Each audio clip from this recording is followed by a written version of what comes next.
దక్షిణాది రాష్ట్రాల విషయంలో సీరియస్‌గా దృష్టి సారించాల్సిన అవసరం అయితే భారతీయ జనతా పార్టీ అధినాయకత్వానికి ఉంది. ఇక్కడ ఒక బండి సంజయ్, ఒక అన్నామలైని తీసేసినటువంటి పరిస్థితే దెబ్బతీసింది. ఇది కార్యకర్తలందరి ఫీలింగ్ కూడా. అన్నామలై క్రిందటిసారి ఇండివిడ్యువల్‌గా పోటీ చేసినప్పుడు 14% ఓటొచ్చిన. ఒక్క సీటు రాకపోయి ఉండొచ్చు కాక. ఇప్పుడు 2% సీట్లొచ్చిన ఓట్లొచ్చినటువంటి వాళ్ళకి కూడా సీట్లొచ్చినాయి. 3% ఓట్లొచ్చినటువంటి కాంగ్రెస్ 3-4% వచ్చినటువంటి వాళ్ళకి కూడా 5 సీట్లొచ్చినాయి. కాకపోతే ఇండివిడ్యువల్‌గా పోటీ చేయడం వల్ల అది జరిగింది.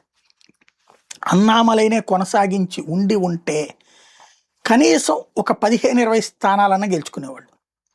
అక్కడ అది అతిపెద్ద లోటైంది. ఏఐఏడీఎంకేకి లొంగిపోయారన్న ఫీలింగ్ కార్యకర్తలు రావడమే తిప్పికొట్టారు. క్రిందటిసారి తెలంగాణలో జరిగింది అదే. అసెంబ్లీ ఎన్నికల సందర్భంలో కరెక్ట్‌గా దానికి ముందు బండి సంజయ్‌ని తొలగించారు. దాని పర్యవసానం పార్టీ బీఆర్ఎస్ కోసం పనిచేస్తుందని భావించేసి ప్రజలందరూ, ఈవెన్ బీజేపీ కార్యకర్తలు అందరూ అంతకుముందు కాంగ్రెస్‌కి సచ్చినా వేసేవాళ్ళు కాదు. అట్టని కాంగ్రెస్‌కి వేయడం వల్లనే కాంగ్రెస్ అధికారంలోకి వచ్చింది. అయినా ఇప్పటికీ ఒక సరైనటువంటి ప్లానింగ్ లేకుండా పోతుంది. భారతీయ జనతా పార్టీ దక్షిణాదిలో ఈ కుట్ర కుతంత్ర రాజకీయాలకు బలి కాకుండా చూసుకోవాల్సిన బాధ్యత అయితే ఉంది.